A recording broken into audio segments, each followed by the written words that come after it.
Hello everyone, welcome to my YouTube channel. My name is Grace, and on this channel I share sewing tutorials and DIYs. In today's tutorial we are going to be making this very nice straight office pants, a female pant so to say. So if this is something that you are interested in, kindly watch to the end. Don't also forget to like and subscribe to this channel. Thank you. So these are the things that I'm going to be needing to cut out my pants. So I have my fabric here folded into two already. I have my scissors, my tape rule, my ruler, and my chalk. So I also have my measurements here. My hip circumference is 40 inches. I added 1 inch for ease so that the hip area will not be too tight, and I have 41 inches. My waist is 32 inches. The crouch extension I'm going to be using is my hip circumference divided by 16, which gives me 2.6 approximately. And now my crouch depth is 11 inches. You can get your crouch depth by sitting on a flat surface and measuring from your waist down to the flat surface. My round thigh measurement is 24 inches. My waist to hip measurement is 8.5. Waist to knee is 23, and the full length of my trouser is going to be 41 inches. So let's get started. So the first thing that I'm going to be doing now on my fabric is to take off half an inch and make that the starting point. So that half an inch that I'm going to be taking now will serve as the joining between the waistline and the band, because this pant is going to be having a band. So I'm just taking off that half an inch, and I'm going to use my ruler to draw a straight line across. This fabric is already folded into two, and I make sure it is about 14 inches wide, which is my hip circumference divided into 4 plus 4 inches in addition. So the next thing that I'm going to do is that from that starting point, I'm going to be taking off about 1.5 inch from my tape rule, and from there I'm going to be taking my vertical measurement. So my waist to hip measurement is 8.5, and I'm going to mark it there. So that 1.5 inches that I took off up there is for my band. So my band is going to be 1.5 inches. So I'm just taking my waist to hip measurement, and I'm going to just draw a straight line across like that. So this line over here is my hip line. So the next thing that I'm going to do after this is to place my crouch depth measurements. Remember I said you can get your crouch depth by sitting down on a flat surface and measuring from your waist down to the flat surface. So my crouch depth is at 11 inches. And still taking note of the 1.5 inches on the waistline area, I'm going to be placing my 11 inches. So I'm just marking it at 11 inches, and I'm also going to draw a straight line across. So this is my crouch depth line. This particular line here is the crouch depth line.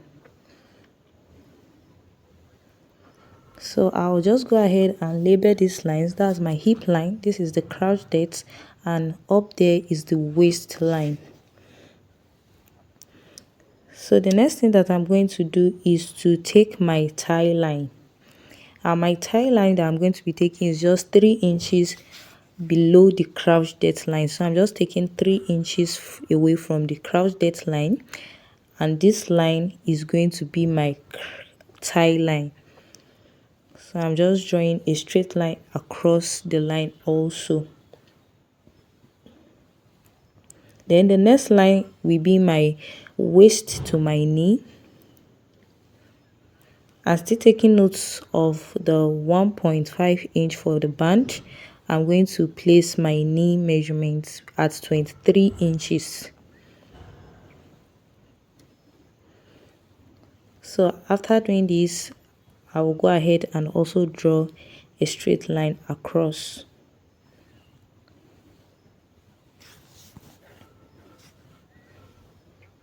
Then lastly, I'm going to be taking the full length of my pants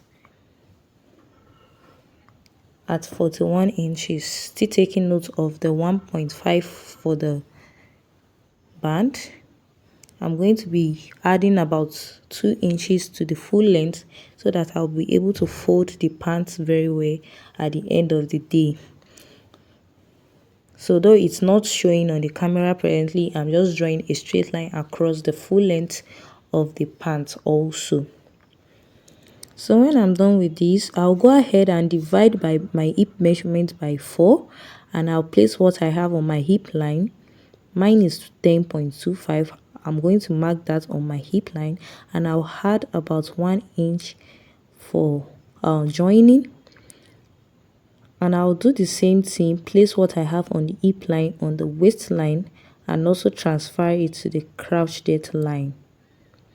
So these 3 lines, I'm going to connect them with a straight line. I mean the 3 dots rather. I connected them with a straight line. Now on the crouch extension that I have 2.6, I'm going to be placing it on that crouch depth line.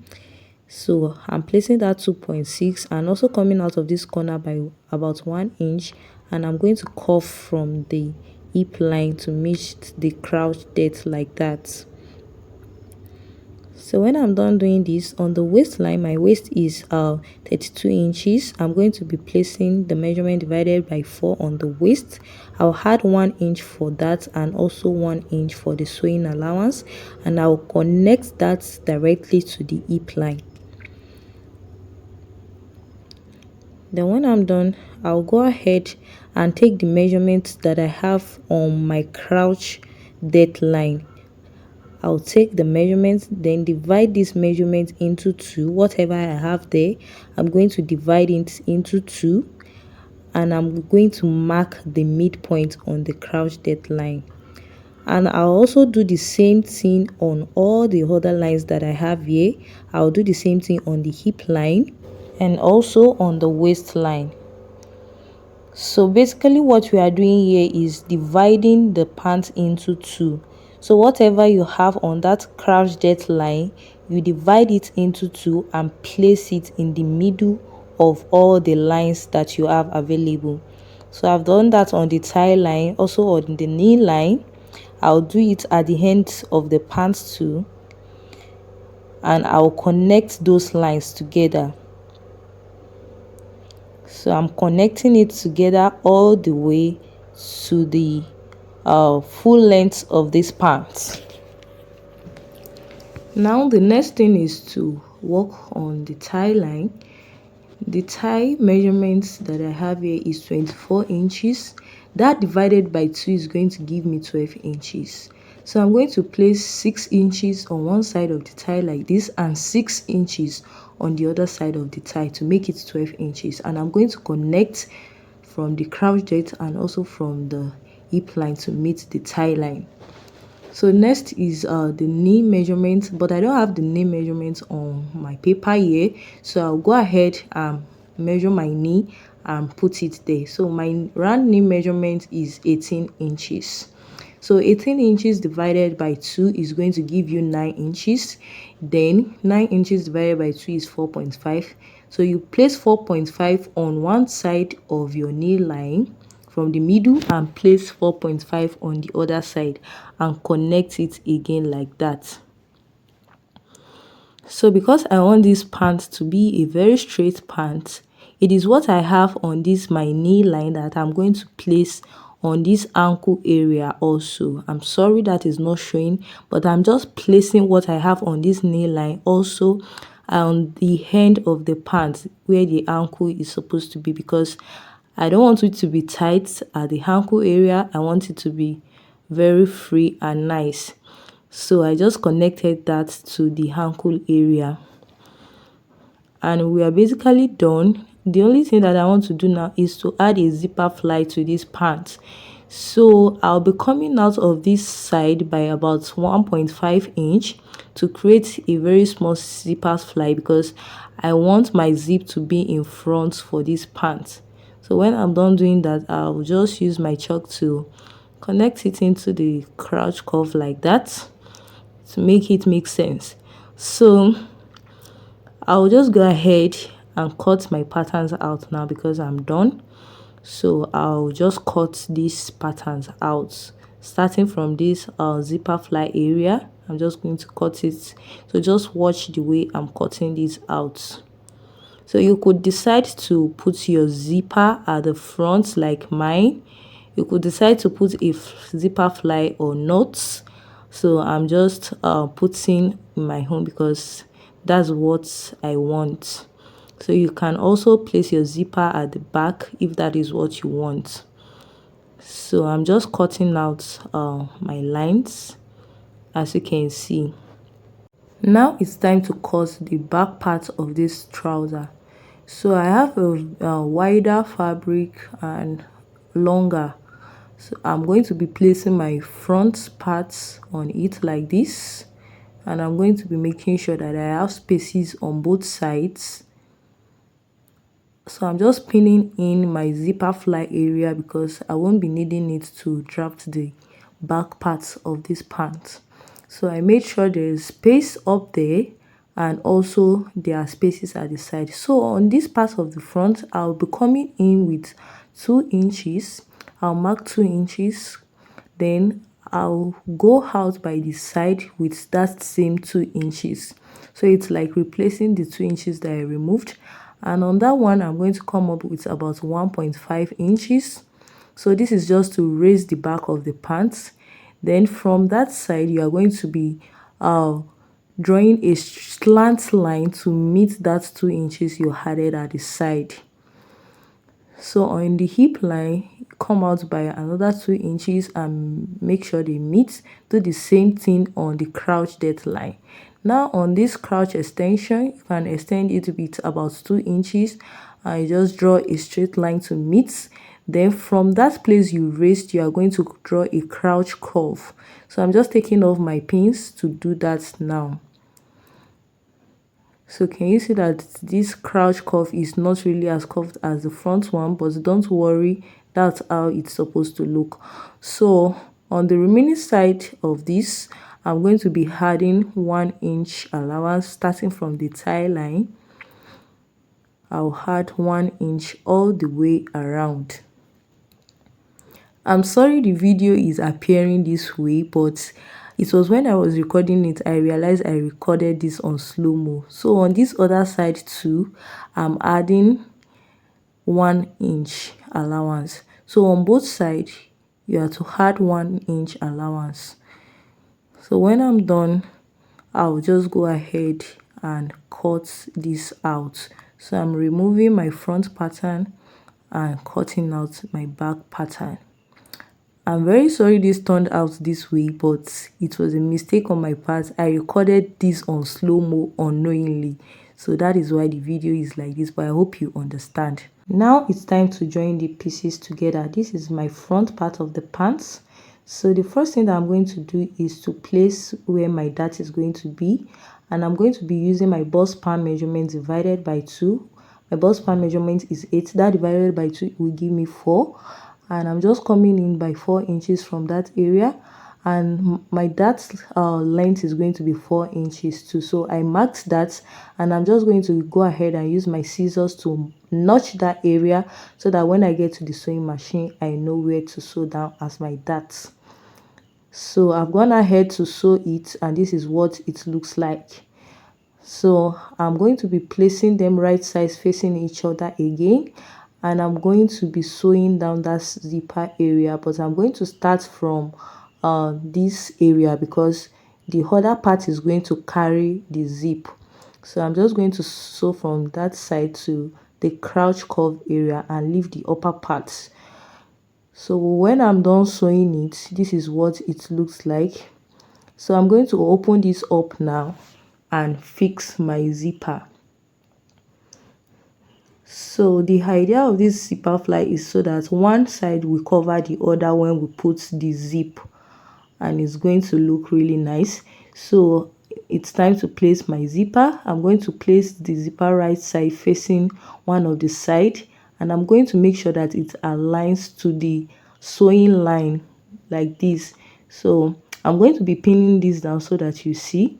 So I'm pinning one side together so that it aligns directly to the sewing line that leads to the crouch depth, and I'm going to flip and fix the other like this.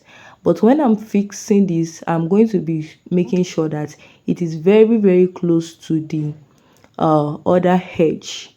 it's not going to be close to the area that is sewn. That is so that it can be able to cover up at the end of the day. So the best thing to do is just to pin this down and see the outcome before you go ahead and sew. So this is what I'm talking about. So once I sew, one part is going to cover the other, and I have my flap, I have my zipper fly there. So I'll go ahead and sew this now. So when I was done sewing, this is it. Can you see? So when I turned it to the other side, I have this side covering up the other side. So on my back parts of the pants too, I'm going to be taking my bust part measurement and taking my dart, so 4 inches down. Then I'm going to be making my dart length about 5 inches because I like my back dart to be longer than the front. I will also go ahead and flip to the other side and measure what I have. So I'm measuring the same thing, 4 inches for the bust part measurement and 5 inches for the length of the darts, and I'll go ahead to my sewing machine and stitch my darts down. So when I was done stitching, this is what I have here. Now it's time to stitch the crouch area. So I'm just going to stitch with about half an inch on this crouch area. And when I was done stitching, this is it when I opened it up. Now it's time to join both the front and the back together. So I went ahead to join first in the middle where the crouch meets, and I'm going to sew from the middle to one side and from the middle to the other side with about half an inch. So when I was done sewing it, this is what it looks like.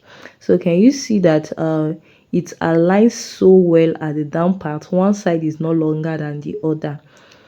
So this is why I encourage this method so well for sewing straight pants. So I'll go ahead and sew the side by the allowance that I added just about 1 inch allowance. I'm going to sew both sides by those allowance. So I'll head ahead to the sewing machine and sew it down now. So I'm just arranging my pants the way I'm going to be sewing it on the sewing machine. So when I was done sewing, this is what it looks like, and I'm just going to flip to the other side so that you can see what I'm talking about. So this is how the zipper area looks like, and this is how the mini body of the pants looks like. So as you can see, the pant is really equal at the end. One side is no longer than the other, and this is going to help it not to be shifting to the front when you finally wear it. So this is my band here, and it measures about 4 inches by 32 inches, 33 inches, sorry, because I'll need something to flap over. So I'm adding my gum stay, and I'm using my iron to add it to just one side of the pants.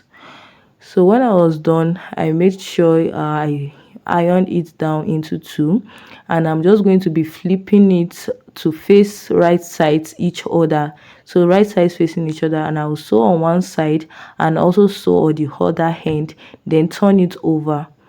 So when I was done turning it, this is what it looks like. I've sewn the both edges. Now it's time to fix it on the pant waist. So I'm just zipping down the zip, and I'll cut off the x-axis. Then I'm going to be placing it from the wrong side. I'm going to make sure that the part that carries the gum stay is facing the wrong side, and I'm going to stitch this down all the way around with half an inch. So I'm going to do this all the way to the other end. So I'm just placing it from the beginning right here, making sure it's from the wrong side, and I'll sew it down. So when I was done sewing it, this is what it looks like. So this is what the inside is looking like, and I'm just going to be flipping it with about half an inch again on the right side, making sure it covers all the rough edges, and I'll go ahead to the sewing machine and stitch it down with a very straight stitch. So I'm going to be sewing it down this way. So when I was done, this is what it looks like. Can you see how the outcome is? So what is left now is just to give this pant a very good press all around, and then fix the button, because this pant is going to be having a button, and also to stitch down the hem of this pants. So this is the outcome of the pants after ironing and putting it on. If you enjoyed this tutorial, kindly give it a thumbs up and subscribe to this channel. Don't also forget to turn on your notification bell so that you get notified whenever I post new helpful tutorials like this. So see you in my next video. Bye.